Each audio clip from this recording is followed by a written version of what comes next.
Satyabama Institute of Science and Technology, Chennai and Sri Perimbadu.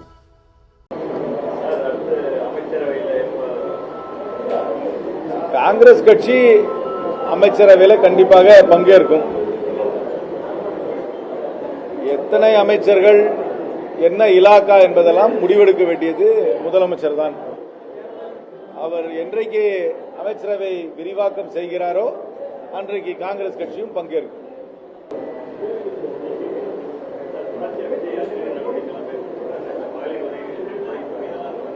இப்பதான் government வந்திருக்கு.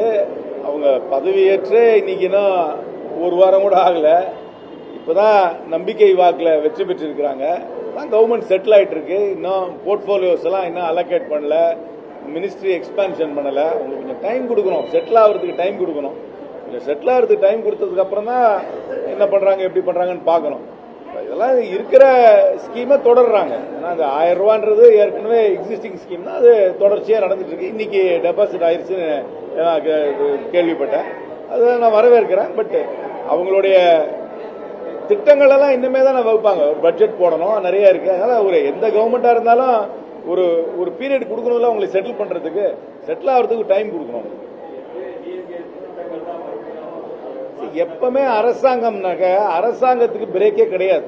Government of இந்தியாவாக இருந்தாலும் சரி, government of தமிழ்நாடுவாக இருந்தாலும் சரி, அது ஒரு கண்டினியூம், அது தொடர்ச்சியாக நடந்து கொண்டு இருக்கிறதா.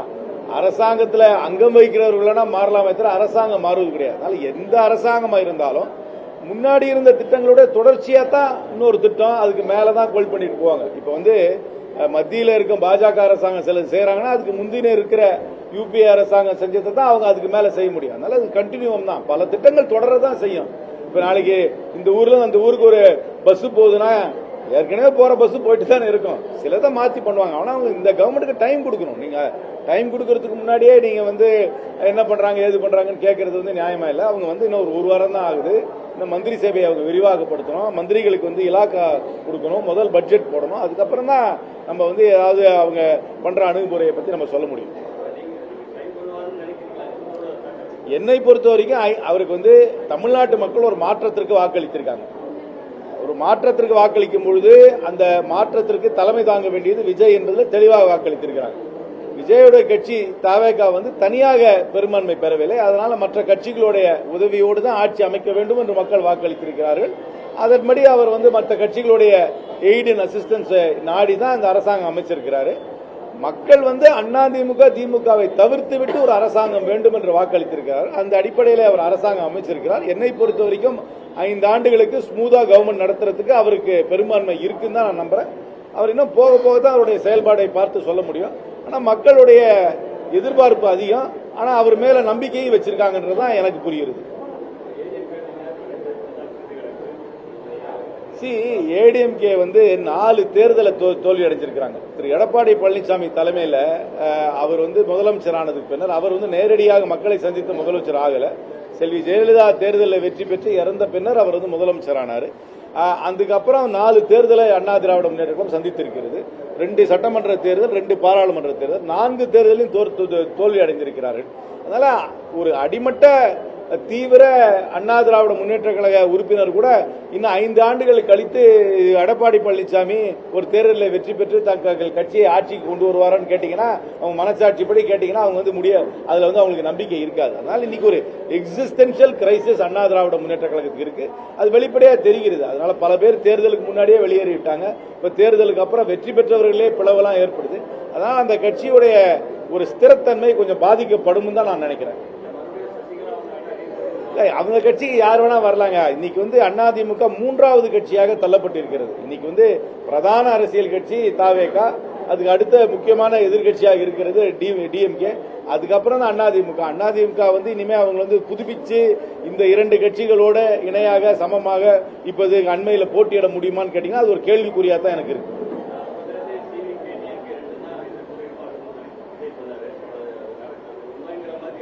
அவருடைய அரசியல் கணிப்பு கரெக்ட் தான். அவர் நம்ம எல்லாம் கொஞ்சம் குறைச்சு மதிப்பீடு பண்ணிட்டோம். நம்மளும் எங்களையும் நானும் சேர்த்து தான்.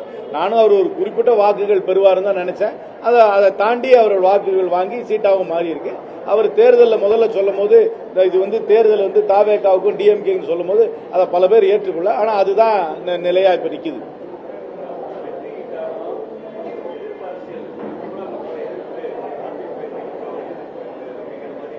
இல்ல தமிழ்நாட்டில் என்னைக்குமே அதிமுகவும் வேண்டாம் டிஎம்கேவும் வேண்டாம்னு ஒரு மார்க்கெட் எப்பவுமே இருந்துச்சு.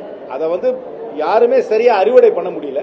இன்னைக்கு ஒரு பாப்புலர் மூவி ஸ்டார், எல்லாருக்கும் அறிமுகமான மூவி ஸ்டார் ஒரு கட்சி ஆரம்பிக்கும் பொழுது குறிப்பாக இளைஞர்கள் மத்தியில எந்த ஒரு கட்சி, இந்த திராவிட கட்சிகள் மீது எந்த விதமான பாசப்பிணைப்பும் இல்லாதவர்கள் வந்து குறிப்பாக இந்த இன்டர்நெட் மூலமாக, சோசியல் மீடியா மூலமாக அரசியலை பற்றி செய்தியை உள்வாங்கிக் கொள்பவர்கள் ஒரு பெரிய அளவில் அவருக்கு ஆதரவு தெரிவிச்சிருக்காங்க. அதனால 35% வாங்கினாலும் யங்ஸ்டர் ஓட்டு, அதாவது 35 வயசுக்கு உட்பட்டவர்கள் வாக்குகள் கணிசமாக அவருக்கு வந்து, அதனால இந்த ஒரு மாற்றம் வர வேண்டும் என்பதற்காக அவருக்கு ஆதரவு அளித்து வெற்றி அடைந்திருக்கிறார்.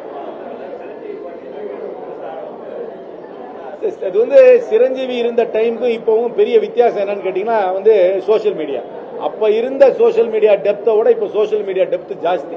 இப்ப வந்து ஒரு 30 வயசுல கீழே இருக்கவங்க யாரும் தொலைக்காட்சி பார்ப்பது கிடையாது, அவர்கள் வந்து பத்திரிகை தாள படிப்பது கிடையாது. அவங்களுடைய பிரைமரி சோர்ஸ் ஆஃப் இன்ஃபர்மேஷனே வந்து சோசியல் மீடியா மூலமா தான் வருது. அந்த சோசியல் மீடியா மேல வரது மட்டும் இல்லாம மைக்ரோ கேம்பெயின், வீட்டுக்குள்ள பிரச்சாரம் நடந்திருக்கு. அதை தான் வாடிக்கையான அரசியல் கட்சிகள் யாருமே கவனிக்கல. இவங்க எல்லாரும் என்ன பண்றாங்க, பேரணியை பாக்குறாங்க, டோர் டு டோர் கேம்பெயின் பாக்குறாங்க, மீட்டிங்கை பாக்குறாங்களே ஒழிய அந்த வீட்டுக்குள்ள நடந்த மைக்ரோ கேம்பெயினை மிஸ் பண்ணிட்டாங்க. அதனால அந்த மைக்ரோ கேம்பெயின் நடந்ததை வந்து கணக்கில் எடுத்துக்காதனாலதான் தாவேகாவோட வீச்சை வந்து நம்ம குறைச்சு மதிப்பீடு பண்ணிருக்கோம். அதனால அந்த சிரஞ்சீவி இருந்த டைம் வேற, இப்ப இருக்கிற டைம் வேற. இவங்க யூஸ் பண்ண யுக்திகள் வேற, சிரஞ்சீவி யூஸ் பண்ண யுக்திகள் வேற. இந்த காலத்துக்கு ஏற்பாட்டு இந்த தலைமுறைக்கு உகந்த யுக்திகளை கையாண்டதுனால வெற்றி அடைஞ்சிருக்காங்க. இல்ல ஒரு பேரமும் நடக்கலையே. என்ன பேரம் நடந்திருக்கு? இல்ல எனக்கு என்ன பேரம் நடக்காத போது எதுக்கு பதில் சொல்லணும்? ஒரு பேரமும் நடக்கலையே. இப்ப வந்து அவர் வந்து கடிதம் எழுதி ஆதரவு கேட்டது வந்து காங்கிரஸ் கட்சி கிட்ட, விசிகா கிட்ட, கம்யூனிஸ்ட் கட்சி கிட்ட, ஐஎம்யூஎல் கிட்ட. அந்த 4 கட்சி, அந்த 5 கட்சி, கம்யூனிஸ்ட் 2, இந்த 5 கட்சியும் ஆதரவு கொடுத்திருக்கு. அவர் ஆதரவே கேட்காத கட்சி ஆதரவு கொடுத்தா அவர் என்ன பண்ணுவாரு? நானே நேற்று கூட சொன்னேன், ஒரு இலையில பந்தியில உட்கார்ந்து இருக்கான், எக்ஸ்ட்ரா ஒரு ஸ்வீட் ஒருத்தர் வச்சுட்டு போயிட்டாரு, அவ்வளவுதான். யாரும் கேட்கல, அந்த ஸ்வீட்டை பரிமாறுங்கன்னு யாரும் கேட்கல, பரிமாறுவர் வச்சுட்டு போயிட்டாரு. யாராவது ஆதரவு தந்தாங்கன்னா வேண்டான்னு யாரும் சொல்ல மாட்டாங்க. நம்ம போய் கேட்காத ஆதரவு வந்தாலே அதை ஏத்துக்க தான் செய்வாங்க. இல்ல ஏடிஎம்கே சேர்த்துக்கவே வேண்டாம். நான் தெளிவா சொல்றேன், இன்னைக்கும் சொல்றேன், ஏடிஎம்கே சேர்த்துக்கவே வேண்டாம். ஏடிஎம்கே இல்லாமல் 5 ஆண்டுகள் ஸ்மூதா கவர்மெண்ட் நடத்த முடியும். ஏடிஎம்கே சேர்த்துக்கிட்டா அது ஒரு மைனஸ் ஆகும். மக்கள் வந்து வாக்களித்தது வந்து அதிமுகவும் வேண்டாம், திமுகவும் வேண்டாம், அது ஒரு மாற்றமா தான் ஒரு அரசாங்கத்தை அமைக்க சொல்லியிருக்காங்க. அதனால அவர் வந்து கம்யூனிஸ்ட் கட்சி, ஐயுஎம்எல், விசிகே, காங்கிரஸ் சேர்த்துக்கிட்ட மக்கள் ஏத்துக்கிறாங்க. அதிமுக ஒரு பிரிவை வந்து அரசாங்கத்தில் சேர்த்துக்கிட்டா என்னை பொறுத்தவரைக்கும் அது மக்கள் முழுமையாக ஏற்றுக்கொள்ள மாட்டார்கள். அவருடைய இமேஜுக்கும் இந்த அரசாங்கத்துக்கு அது மைனஸா தான் நான் பாக்குறேன். என்னை பொறுத்த வரைக்கும் அந்த அதிமுகவில் பிரிந்து வருவர்களையோ, அதிமுகவில் இந்த யாரையுமே அரசாங்கத்தில் சேர்த்துக் கொள்ளாமலேயே 5 ஆண்டுகள் ஸ்மூதாக தாவேகா தலைமையில் அரசாங்கம் நடக்கும்.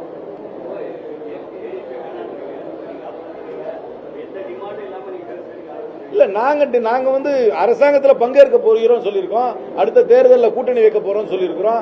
கண்டிப்பா எங்களுடைய சித்தாந்தத்தையும் அவங்க மதச்சார்பின்மை சித்தாந்தத்தையும் அவங்க பின்பற்றணும்னு பார்ப்போம். அவங்களுடைய எங்களுடைய சிந்தனைகளும் கண்டிப்பாக நாங்கள் பகிர்ந்து கொள்வோம்ல.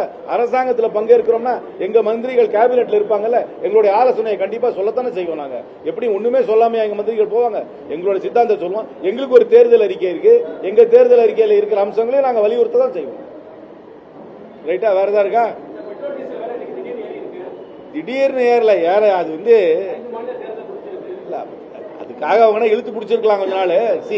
இன்னைக்கு வந்து சப்ளை செயின் அஃபெக்ட் ஆயிருக்கு. அது ஸ்ட்ரெயிட்டா ஹோர்முஸ்ல இருந்து எல்லா டேங்கரும் வரல. அதனால பெட்ரோல் விலை ஏறத்தான் செய்யும் உலகம் எங்கும். ஆனா நம்ம வந்து முதல்ல ரஷ்யா கிட்ட இருந்து வாங்குறதையும், ஈரான் கிட்ட வாங்குறதையும், அமெரிக்கா கூட ஒரு வர்த்தக ஒப்பந்தம் போட்டுக்கிறதுக்காக அதுல வாங்க மாட்டோம் நம்ம வந்து வாக்குறுதி கொடுத்துட்டோம். அதுதான் தப்பு. நம்ம வந்து ஒரு சாவரன் கண்ட்ரி, நம்ம யார் கூட வர்த்தகம் பண்ணிக்கிறோம், யார் கூட வர்த்தகம் பண்ணாம இருக்கோன்ற இன்னொருத்தர் வந்து டிசைட் பண்ணக்கூடாது. ஆனா இவங்க வந்து அமெரிக்கா கூட கொண்டு போய் ஒரு வர்த்தக ஒப்பந்தம் பண்ணணும்ன்றதுக்காக அந்த 2 நாட்டு கூட நாங்க வாங்க மாட்டோம்னு உத்தரவாதம் கொடுத்திருக்காங்க. இன்னும் அந்த வர்த்தக ஒப்பந்தம் கையெழுத்து கூட இல்ல. ஆனா இன்னைக்கு நீங்க பாத்தீங்கன்னா அதானி குழுமத்துக்கு ஒரு பெரிய கன்செஷன் அமெரிக்கால இருந்து கொடுத்திருக்காங்க. இதையெல்லாம் பின்னி பார்க்கும் பொழுது அமெரிக்கா கிட்ட முழுமையாக அடிபணிந்து விட்டது இந்த அரசாங்கம் என்றுதான் எனக்கு தெரிகிறது. இல்ல இது அவங்க நின்று ஜெயிச்ச சீட்டு, இது அவங்க தான் முடிவு. தாவேகா நின்று தாவேகா ஜெயிச்ச சீட்டு, இதுல கிளைம் பண்றதுக்கு காங்கிரஸ்க்கு லாஜிக் கிடையாது. இந்த தேர்தலில் வந்து இது இந்த தேர்தல் கேண்டிடேட் அக்னாஸ்டிக் தேர்தல். அதாவது கேண்டிடேட் யாருன்னு பார்க்காம விசில் சின்னத்துக்கும் விஜய்க்கும் வாக்களித்தார்கள். ஆனா இந்த மாதிரி சில தேர்தலுக்கு முன்னாடி நடந்திருக்கு. கேஜ்ரிவாலுக்கு நடந்த தேர்தல் டெல்லியிலும் இப்படிதான். கேஜ்ரிவால் முதல்ல ஜெயிக்கும் பொழுது கேஜ்ரிவால் தேர்தலில் கேஜ்ரிவாலுக்கு ஓட்டு போட்டு தான் சொன்னாங்களே ஒழிய அங்க இருக்க வேட்பாளர் பேரே தெரியாது. ஒரு வகையில இது ஒரு ஆரோக்கியமான பாராளுமன்ற ஜனநாயகத்துக்கு நல்லது கிடையாது. ஆனா இந்த தேர்தலில் ஓவர்வெல்மிங் சென்டிமெண்ட் ஒரு மாற்றம்.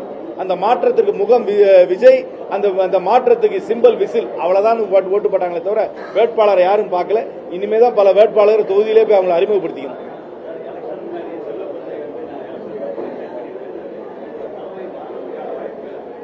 நார்மலா 3 வருஷத்துக்கு ஒருக்கா மாத்துவாங்க. இப்ப மாத்துவாங்க. இப்ப கேரளால எல்லாம் மந்திரி சபையெல்லாம் அமைச்ச அப்புறம் இந்த ரீஆர்கனைசேஷன் நடக்கும். இந்த எல்லா ஸ்டேட்லயுமே, அசாம் எல்லா ஊர்லயுமே ரீஆர்கனைசேஷன் நடக்கும்போது இங்கேயும் ரீஆர்கனைசேஷன் நடக்கிறதுக்கு வாய்ப்பு இருக்கு.